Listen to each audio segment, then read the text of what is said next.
Well, hello people, yes, it's Peter here. Yes, we're back down in the old man shed on a lovely Thursday. It's what, the 7th of July. A beautiful 17, lovely, comfortable 17 degrees in the old man shed. Really, you know, perfect conditions for coming and playing trains and to make a video to say hi to you guys. Yeah, the weather's lovely, alright, so perfect conditions.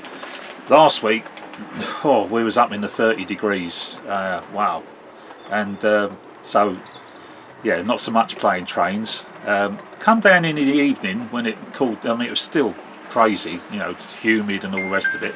Oh, my phone going off. But yes, so I've got some clips running and everything, and the layout, I don't know, he says touching wood, I suppose because it's not that big, you know, it's not affected so much by the, you know, temperatures. You guys with big layouts and things, you will suffer the expansion of rails and the shrinkage of rails. I don't know, being maybe the shed itself being made of wood, it does all the expanding and everything and leaves the track bed alone.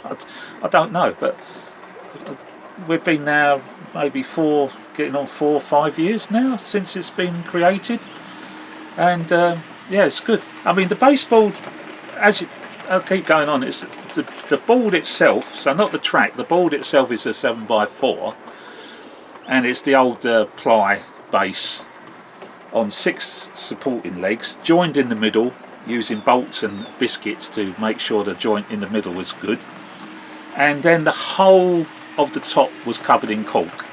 Alright, I'm not people that put the cork just under the track, and I didn't, you know, no, because it was going to be what it was going to be, i.e. just to deal with motive power, like a diesel depot and things like that. There's no sort of express lines and things like that, and it needs to be cantered or anything like that. So everything everything had cork, and everything was just fitted on the cork. I didn't do any sort of just, you know, cutting away the cork, leaving it on the track bed. No, I didn't do that. And it's paid off because I've done the scenics, I've done the ballasting and everything, and to me it looks alright, there's nothing wrong with it. So, and maybe because it is on cork, it can't get, the environment, the temperature in the shed, the dampness in the shed in the winter time and the dryness, I don't know, maybe the cork is stopping it from getting through to the baseboard underneath. Obviously it can get through underneath, but it's the old, I can't remember what it is, it's the thick ply. Is it 9mm ply? Could be. So, and it was painted as well, so although it had the cork and I let that dry, I painted the cork a grey so that when I was putting the scenics on, it helped to disguise, to disguise the scenics going on. So whether or not have I just been lucky, because to be honest I didn't realise, I didn't know, I just went off and did it, didn't think about it, but I think I've just been lucky that that's the way it's come. And of course the other thing is that I actually had my track plans sorted out, and I was laying the track sort of July, August time. Okay, so best time to do it, isn't it? So yeah, and as I say about the layout, because it is the size that it is, I was never ever going to put a railway station on there and everything, because in my mind, I had to live with the size I had. Obviously I would have loved it to be bigger, but I couldn't, so therefore I didn't want to go down the route of having a train station that can only be long enough to take 3 coaches and an engine. Not when I'm in love with the modern era, diesels and things, the locomotion and stuff. So the locomotives that we got currently, I love the big freight thing. So I thought to myself, well, that's why I've created a DMU, because I wasn't even going to have any other sort of trains running other than locos. But then you soon get bored with that, you want to see your locos pulling something. So once your loco's out in the shed, so yeah, going round and round, yeah, freight trains. And then of course now I've got some passenger stock, but not passenger trains. Alright, so yes, we'll have coaches getting pulled around, except with the Flying Scotsman, but I've only got 4 coaches for the Flying Scotsman. but no station for anything like that to stop at. It's just literally passing by. Okay. So that was my, that was the concept, my idea of what the layout was going to be. So no trying to sort of put platforms down for stations and everything, or little halts, because no, you don't get that from what I'm modelling the modern era. So, well, you can, but anyway, it would have been the layout is too small to try and make that look realistic. But a TMD yard with locos coming to and from the tracks and everything, yeah, it looks good. And then even with the fact that it was second and third radius and set track with the second radius point. Actually, that's a point. That's the thing. These are normal set track points on the track, yeah, that I've used. It's the standard ones, so they're not streamlined or anything like that. I can't remember where I saw it recently. There's a new announcement for a DMU coming out, and I'm not sure if it's from Rapido Trains or Revolution. Someone is coming out with a nicely detailed DMU unit. And I'm not sure if it was Rails or Sheffield, but they're sort of saying not suitable for the Hornby standard points. It's like you can only second radius curves, but they also warned that it wouldn't go over the standard Hornby set track points, because they were saying that that's the first radius measurement between the going from one track to another. That little bit to turn at is actually equates to being a first radius curve.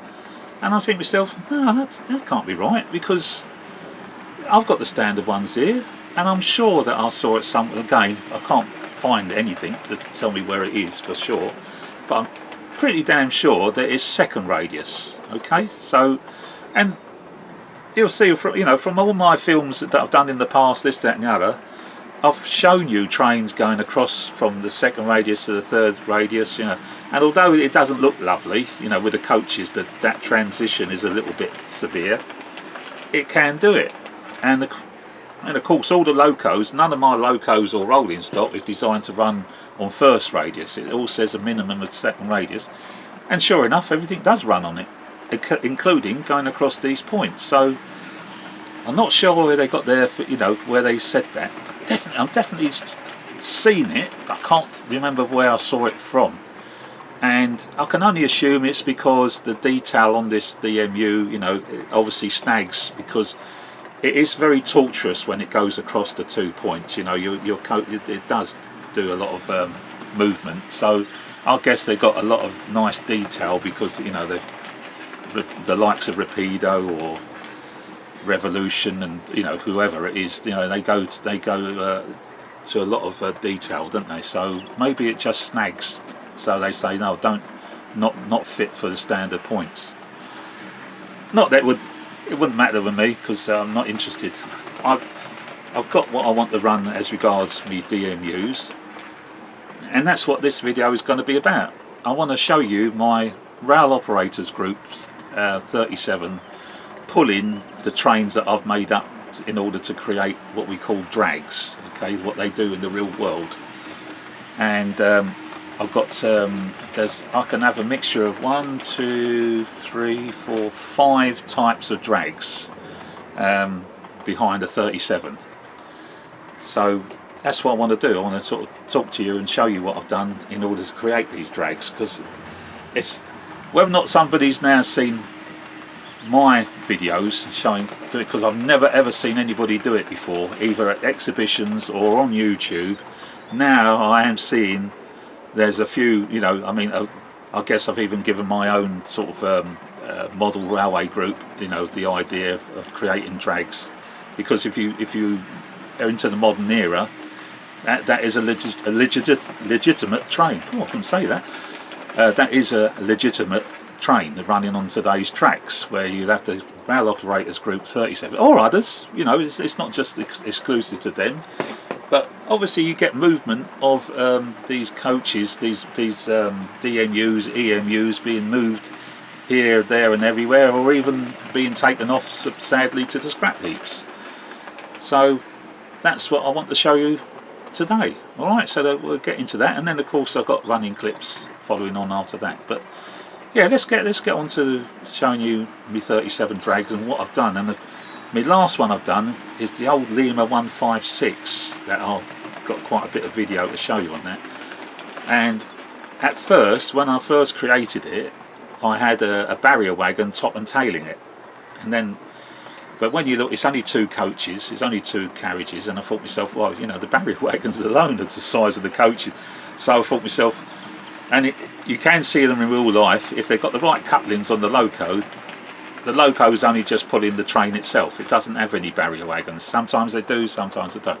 So I can create my trains with barrier wagons or without barrier wagons. So that's what I'm going to show you. But when I created the last one, the 156, the other day I put an end of train lamp on it because I wanted it just to be a 2-car train being pulled by the loco instead of having barrier wagons top and tailing it. So it needed a tail lamp on. And then I had to work on the couplings. And my gosh, I tell you, it's prototypical, and yet it gets around a second radius curve. So I'll show you that because I'm over the moon with that. I mean, you know what I'm like to try and get the closeness between, you know, whatever it is. You can't get any closer than this. This is almost as near as, damn it, the real life as you can get. And yet it goes round a second radius curve. It's all down to the rigidity of the bogie, the fact that unlike the slot that you get on the Hornby coaches where they can move a lot, you know, the fact that there's magnets, Hunt couplings, you know, well, I've used the actual magnets. I might have actually cut Hunt couplings down and then glued them onto what I needed to do. So I've sort of butchered a few of my Hunt couplings in order to achieve what I want to do. But nevertheless, you know, the magnet itself is rigid, so there's no movement. So the whole train is rigid. You know, there's none of that little slot taken up by the tension lock coupling when it's getting pulled and then it loses a couple of mil when it's getting pushed. None of that. The train is rigid, and so therefore, pushing or pulling, the bloody things are flipping touching, and yet it goes round. And yet when it goes round the curve, it opens up, and the couplings are still absolutely square on, and they just stack up. Anyway, you'll see all that. So let's get into filming all the types of trains that I've got as my drags, then, guys. All right. So yeah. But oh yeah, the sun's coming out now. It's lovely out there. It's an absolute pleasure to be out here in the shed today. So yeah, long may it last. So yeah. Anyway, let's get into the films. All right. So I hope everything's all right with you guys, and I'll speak to you later. All right. See you in a minute. Okay, so this is the Bachmann 37 that will use to show off all the drags that I've created, and already the modification to the front of this loco alone, in real world, this is Cepheus, and I think she's still looking like this in the real world, unlike Cassiopeia that's had a new colour scheme, a new wrap called the circuit board livery, so she's now blue in colour.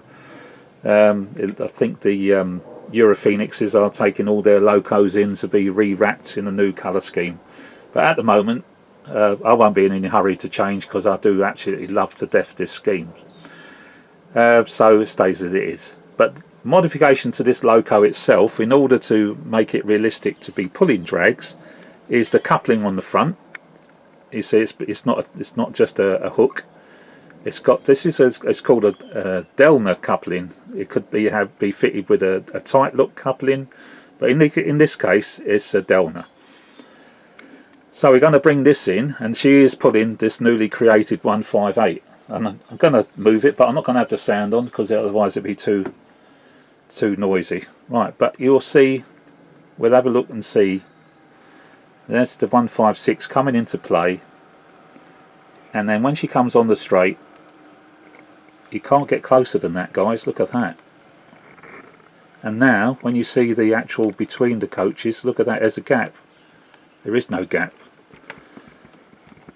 Absolutely incredible, and yet that's come round a second radius curve, no problem whatsoever. And then of course at the back is a tail lamp flashing now, and let's have a closer look at this. I'll bring it back just to this coach alone.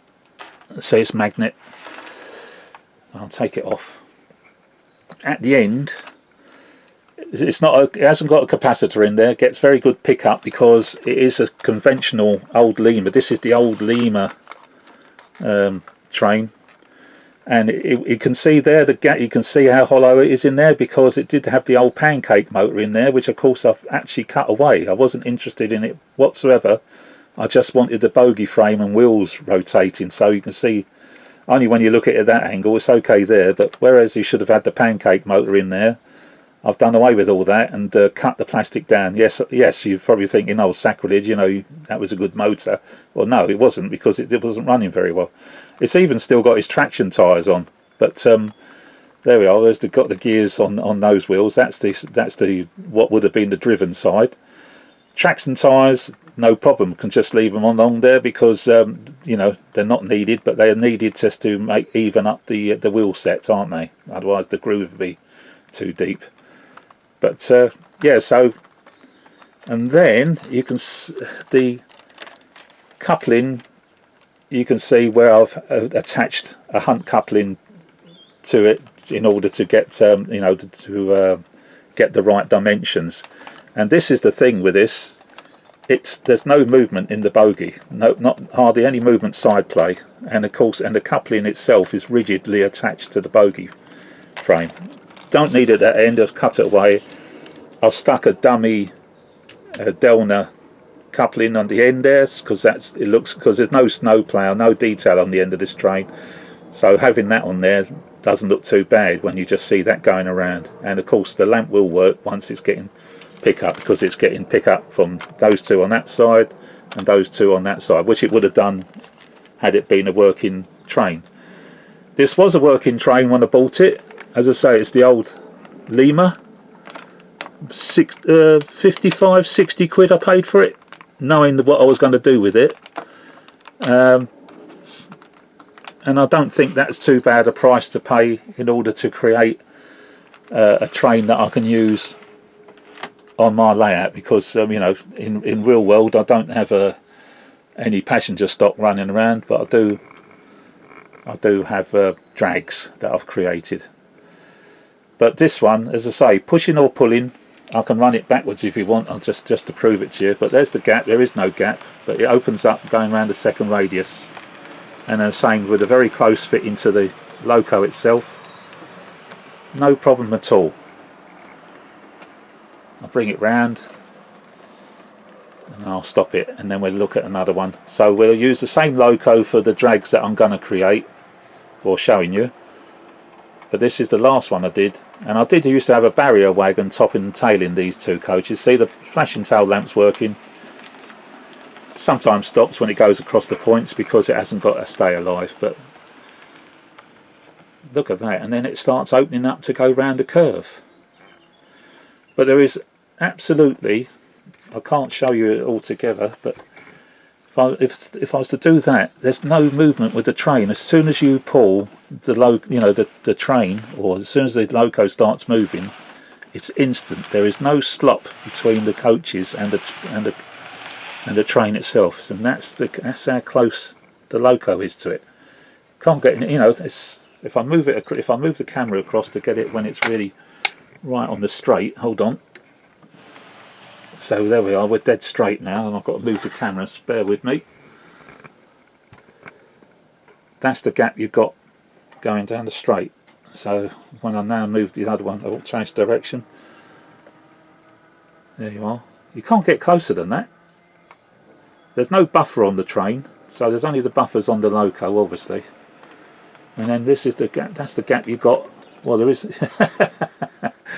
Oh, brilliant. Okay. That's enough of that. That's the 158 that I created, guys. 156, sorry, that's 156. So yeah, 60 odd quid, I think, and changed it. Well, when I talk about the prices that I've paid for these trains that I've then made into drags, and you're thinking, oh, you've paid a lot of money. Well, nowadays, guys, you're talking of paying 75 to 90 quid for a wagon alone, and this was in good condition.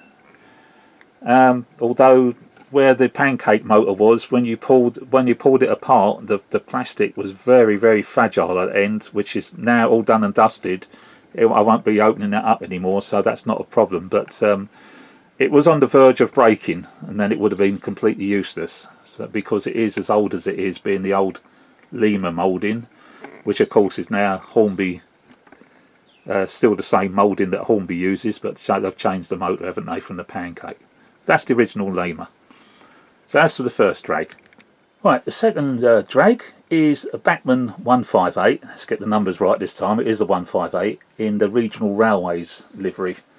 But before we look at that, if you see, I'll zoom in on the coupling. It's still a Hunt coupling on the Loco, but it's the Hunt coupling that could, at a push, take a tension lock, because you see behind the magnet itself there's a hollow section in the plastic, and that is where the hook on the tension lock coupling would be able to slot into. So therefore you could still use this coupling, obviously for the magnet, which is Pole Pacific, so it's not like their new Elite range, but this particular coupling can take a tension lock because it would fit into the little hole.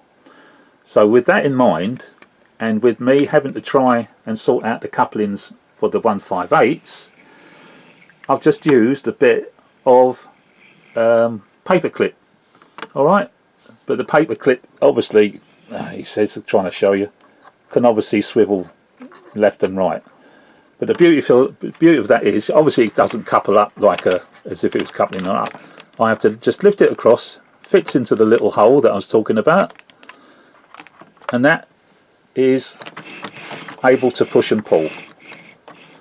Alright, so that's our, but you can see how close it is to the Loco again. It's very close, and yet not as close as the 156 maybe, but then looking at there's the gap between the coach itself again, where I've had to use Hunt couplings in order to get the fit I wanted. And there's no movement between the trains. It's the actual things touching at the top there. All right, and this one being what it was, the 158. You know, this was a DC only. It's not the latest 158. I guess it's still the same moulding. Let me raise the camera. Hold on. I guess it's still the same mouldings as what's used on the current issues of the 158s from Bachmann. But this one was a DC only one, so. I would have had to hardwire a decoder. I don't think it had interior lights. It has got pickups on all the wheels, which obviously helped me enormously to put the train lamp on.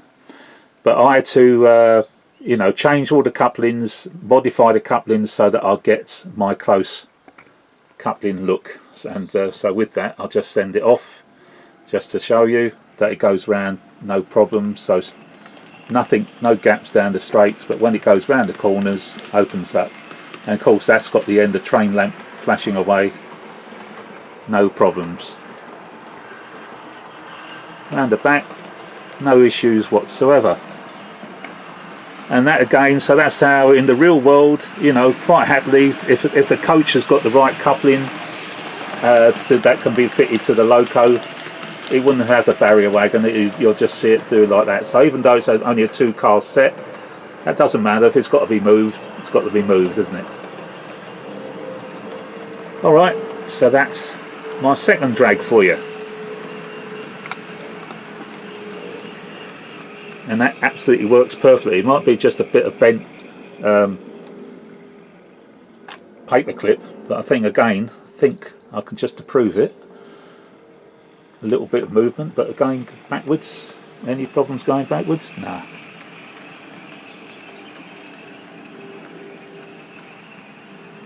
Can hear a bit of squeaking from the from the old 158.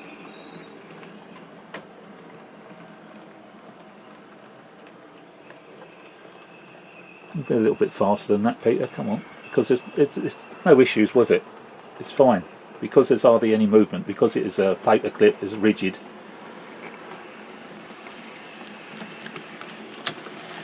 There you go.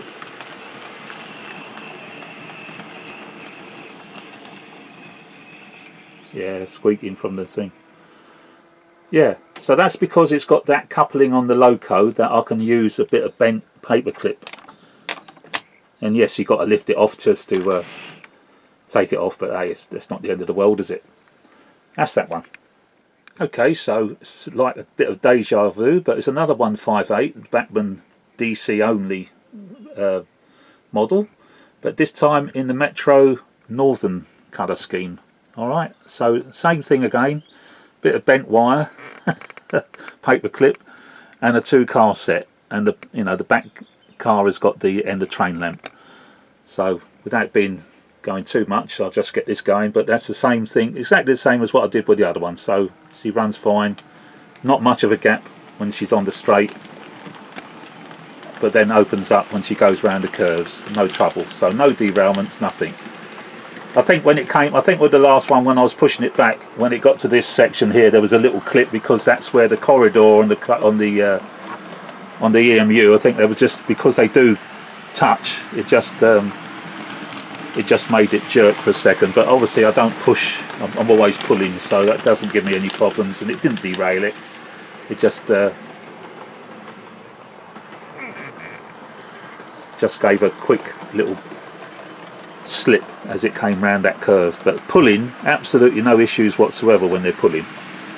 But that's it, so won't have to do much more on this one. The same thing again, because it's the paper clip, it will go backwards as well, although again when it gets to here it might well, don't think I've run it backwards, to be honest. That's why never realised, because I'm only interested in running it one way. But when these two are going back, because that corridor is touching, it might have just fouled a little bit coming as it's getting pushed. Funny enough, not round those bends, but when it coming round that bend. But then I did make it go faster. See what this one does, and then I'll stop it, because it's the same train at the end of the day. And the train lamp fitted. And I think I've got these two. Now, I was obviously happy with one. So you think, why do you get another 158? Well, you know, I like the colour scheme on this, and I've never seen this before. See, is this one going to jerk? No, that one didn't.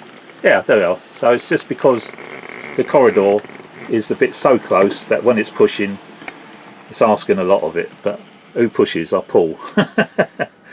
But yeah, I think I got these from our Model Railway Club when we have our annual sale with all the sort of trains that come into stock. So this one again, although it's the Bachmann, it was only DC ready. You couldn't, you would have had to hardwire a DC decoder into this one. Yeah, see the gap, there is no gap. So obviously as it's coming round it fouls a little bit, but it's okay when it's pulling. It doesn't do it when it's pulling. So I'm not going to do anything else about that, because I very rarely push. It's always pulling. But because I got them from a Model Railway Club, the price was very, very good. It might have been around the 80 to 90 quid for both sets. But again, as I said, if you're paying that now for a single coach, or a wagon rather, to get maybe even a bit more. But I was happy to pay that in order. I think once I'd done the work on one, that might have been the cheaper one, because the livery was a bit plain Jane, being the regional railways. I think on this one was a little bit more, but I was happy to pay a little bit more, because I knew I could convert it into the drag, which is what I wanted. It's an unusual colour scheme. Certainly wouldn't be suitable for Torridon Road if I was trying to run this as a passenger coach, because, as I say, it's a northern region train called a Metro. Certainly wouldn't have this livery down here, and I guess this livery doesn't exist anymore anywhere now, so it looks fine being a drag. Okay, so that is it as regards the 156 and the 158. So now what am I going to do? I could show you just the barrier wagons, because that's my next train. So this is the third of my drags. So let's get on to the barrier wagon. Well, no, we're not going on to the barrier wagons just yet, because we got this one, the 350.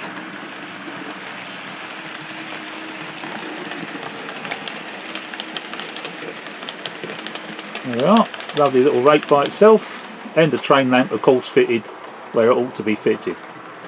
So let's just bring her around to the front. So this one is, as you know, if it's a working train, would be a lot of money, because it comes with lights and all the bits and pieces. But this wasn't a working train. I got this for a bargain, because it was in pieces. That's the best I can do with a join, which is not bad. There's a little bit of slop on these ones because of the mechanism involved, so I can't have them perfectly coupling. I mean, it ain't that's not bad, needless to say, but as you'll see, look, there's the gap, but you'll see that gap diminishes because there is slop in, not in the bogies, but in the actual couplings, the kinematic coupling. And had this train been in perfect condition, it would have had electrical pickups in order to take the power to give you the red, lights at the end and the white lights at the other end, and one thing and another, and obviously pickups in all the wagons to give you internal lights. None of these connections are standard anymore. They've all been changed to my customization of what are they, Hunt Elites. So although you can still see wires going to them, and you can see the pickups on the bogies on these particular ones, this train I think had been dropped. So the motor coach, which is this one, the heavy one with the pantograph, that was in pieces. These connections between the coaches, some were broken, so that they no longer were able to be put together and have a electrical contact. So basically a bit of a mess, but that was in my favour because in my idea I thought to myself, oh yeah, make a lovely drag having a 350, a complete little 4-car set, and so it didn't cost the earth at all. And but I spent a great deal of time repairing it. I think the can't remember if it's clips or screws now, whatever it was, whatever attached the chassis to the coach had broken. The clips had either shattered or broken. If it was a screw post, it had broken away from inside. I can't remember now, it's a long while ago now, but certainly, but yeah, a heck of a lot of work. The thing wouldn't stay together. I needed to fabricate some means of doing it, and as I say, these all the couplings now. Some couplings were okay. Only about on 1 or 2 of them you could still use the couplings, which were no good to me anyway. And so they all had to come out and change to the Elites. But the actual coupling, the kinematic mechanism itself was broken. So not only was it a pain, with the wires gone, I had to do something to try and bodge and repair the coupling so it still worked again, which, needs to say, it is. But yeah, see, there's a bit of play there, so you can't have that one touching. I'll just pull the whole thing away. But yeah, there we are, a nice little 4-car set. But in real world, the cost of that to get a working 350 Bachmann model is quite a lot of money. And no, I wasn't going to, although I do like creating me drags, I wasn't going to do that just to have a drag. But when I found this one was broken,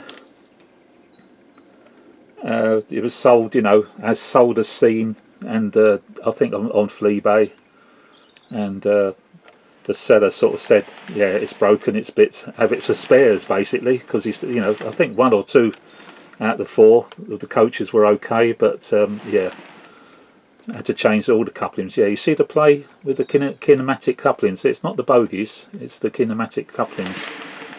Still pushes a little bit, but I don't risk it. It's quite heavy. This bit here, the actual motor unit, it's still got, although the motor gubbins has all been removed, it's still got the casting, so it's still quite a heavy carriage, because that obviously was the motorised one.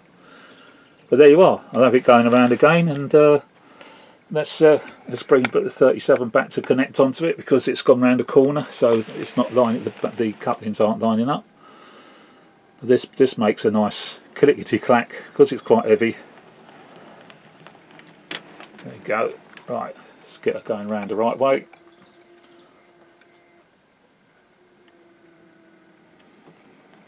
There you go. No problems at all with those close fitting coaches. They go round on a second radius.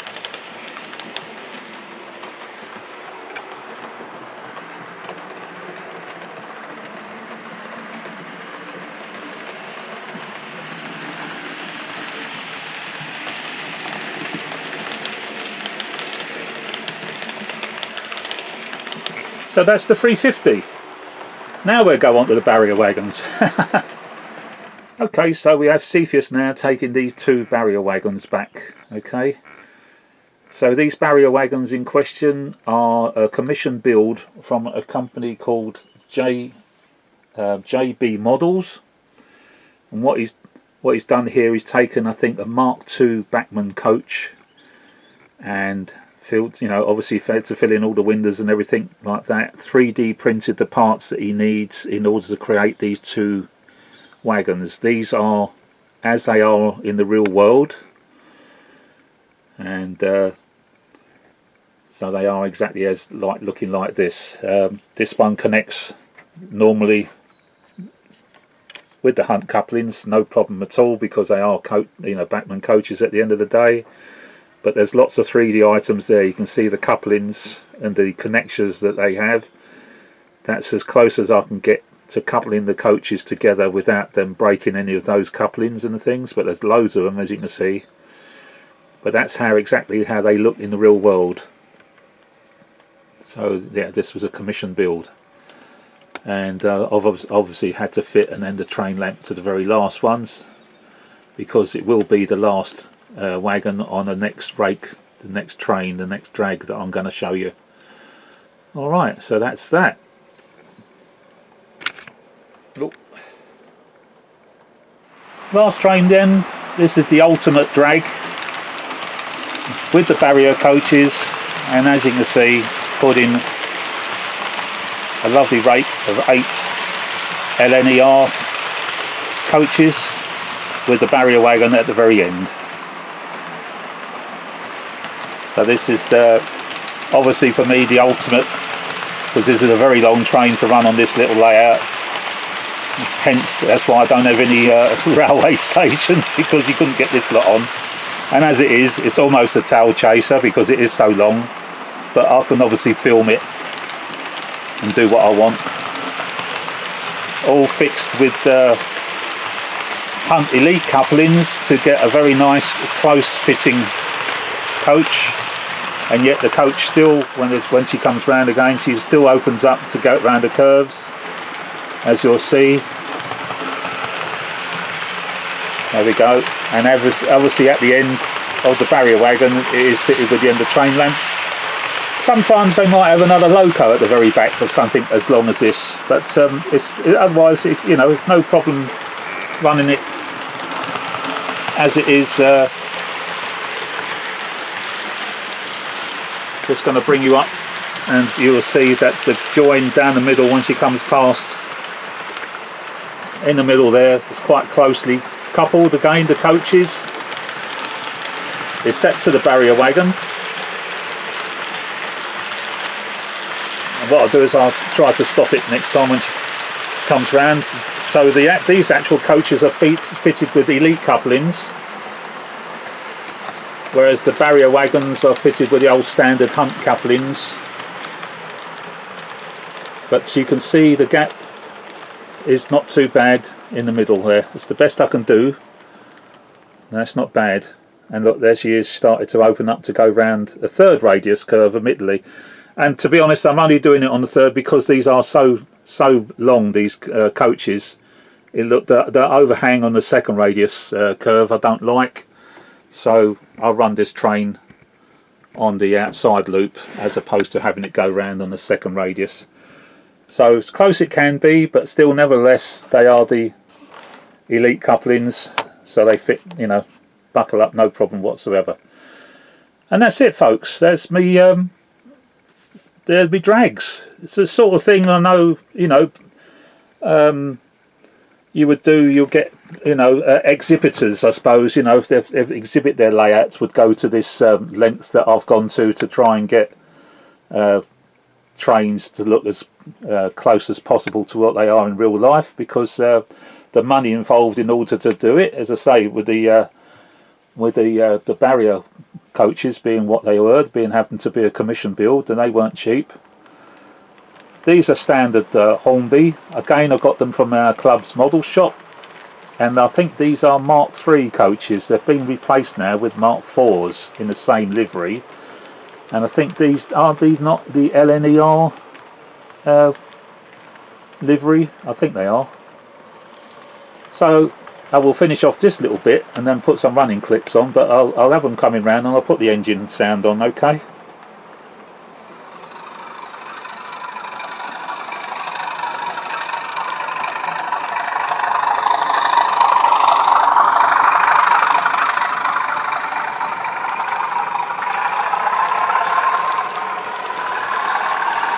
So, no problems whatsoever going around a little layout. All connected with the magnets, yeah.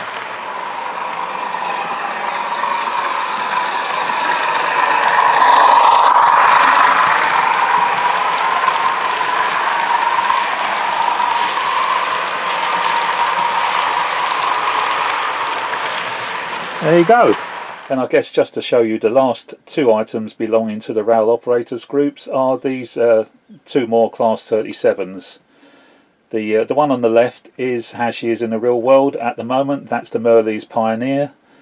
So she's not been wrapped yet. So she's looking exactly like that with the wording Europhoenix on the side. Although that's something I had to do because that wasn't a Europhoenix loco. I had to modify that with the transfers and the roof. That one, however, is Cassiopeia. Now that's how you buy it from Bachmann. So nothing to be done there. But of course, it doesn't exist in the real world now because that's the one that's gone into the workshop and had this new circuit board livery applied to it, this new wrapping, which have made it into a blue loco now. So yeah, unfortunately, she doesn't look like that now in the real world now, which is a shame because I do love that livery. But that's it. So that's Cassiopeia. That's Merleys Pioneer. So that's the other two Class 37s I have for the rail operators group. That's that, I just want to show there, and obviously that empty siding is where the barrier wagons normally sit when not in use. Okay. Well, that's it then, people. So we're back. Hope you enjoyed looking into the world of my drags, and I don't mean the RuPaul variety either, okay? Not that type of drag. But yeah, so there we are. So that's what I've created for Torridon Road. It's the sort of thing, I guess maybe you would think, no, but you would only go to that sort of effort if you run exhibition layouts and things like that. Well, but no, but you know, because I like to model the modern era and everything, that's, you know, that's what runs around. And of course, you've got to create them because the manufacturers don't make them, you know. So hence the custom commission build barrier wagons cost quite a bit, but you can't get them for love nor money otherwise. And I was lucky with the 350 that it was damaged. Well, a couple of most of them were dodge, you know, either broken like the 350, or basically sort of out of date, which, you know, would have involved a bit of work. And the old 156 Lima that was well out of date, but works perfectly for what, you know, for what I wanted it to do. You know, you've got a Europhoenix covered loco, and that's what they do in the real world. So, you know, I wasn't going to have a Europhoenix loco pulling a ballast train, you know, because I just couldn't, you know, it wouldn't compute up there, because I know that's what they don't do that. Yeah, they may do rail excursions, they may do network rail engineering trains and things like that, you know, or it may be even a rail head treatment you know. Yeah, they do other things, but I wouldn't have it putting the freight wagons around, you know. So that's what I had to do, and it's just something different for the old layout, you know, other than freights, because you know, so there's passenger stock, but not in the normal way. And as I say, I have seen, whereas I think I was the first to actually do it, well, certainly the first one to put it on film, I'm now started to seeing it creeping around on other people's layouts, or even at exhibitions, you know. May not necessarily be with the rail operators group, because, you know, they're not the only ones who do it. But I've seen at exhibitions and everything, there's someone, you know, they have it pulling, working as a drag as opposed to just a loco pulling passenger trains. So yeah, but that's, you know, that's what they do in the real world at the moment. So that's what I wanted to do. Right, guys, I've gone on a long time. It's been a long video already. Thanks for sticking with it. But however, I will still stick on the old my running clips that I do. So if you want to find, if you don't want to hear or see all this, just fast forward to that and just watch the trains go round like I do. I can't remember what I've done them now with, all sorts again, I guess. But yeah, running clips on the end. But yeah, that's it for me. So it's been a rather long one, so I'll leave it a bit. Nothing else is happening. I'm still waiting for my Accurascale 350s, 350 37s when they come. Got 350 on the brain now. So I'm still waiting. I've got the little drivers. I did because I'm ordering stuff from Accurascale. You build up some brandy points, and I traded them in for the drivers, for their printed drivers. So not going to bother to show you that now. When I get the 37s, I'll show you them what they're like. They're quite nice little figures. So, but that's it. That's what I'm waiting for next. I've seen the new Accurascale literally yesterday announced the nuclear flask wagons, the new ones, that these, the latest generation of them. And mind you, there's Accurascale will come out with them. I think it's Rapido, or there's other manufacturers. Why everybody's making the same bloody things? It's annoying. But I might not get one myself because I've got my own, the original Bachmann one. Yeah, it might be in the old colours now because the new ones are green. But I mean, that one's got a working and the train lamp that I've fitted to it. It's not working now, obviously, but I went to a great deal of trouble fitting that little bugger. But Accurascale make it that they've got the working train lamp again on the end, but again it's battery operated, which is all for looking a good gift horse in the mouth. I know Accurascale, I'm sorry, but bloody battery. On my C-Mex wagons, which had the battery, I've gone through 3 sets of batteries on that because I forget to turn the buggers off, with the old magic wand. I mean, because all my end of train lamps pick up the current from the wheels, so I forget. It's nice. So yeah, mustn't look the gift horse in the mouth. But so thanks, Accurascale. Whether or not I get the new ones, I don't know. I mean, I've got 2 of these, and you need to have 2 trains running around with the nuclear flasks. Even if it's only the one flask wagon, still needs 2 engines. But it's a very good price. So you never know. But I must admit, I haven't gone out there and rushed because I'm waiting for me 37s at the end of the day. Right. That's it. Let's sign off because this has gone on for long enough. Thank you guys for watching. I'll see you again soon, hopefully. I've got to think of something else to come up with. I don't know what yet because, as I say, layout's working well. Nothing new is coming in yet until the 37s. So unless something interesting comes along, I'll let you get over how long this video has been. All right, all the very, very best. Thanks to new subscribers. Thanks for you subscribers that stuck with me, this old man in the old man shed and all the rest of it. But that's it for now. So I'll put some running clips on the end. All right. All the best, people. Bye-bye for now. Bye-bye.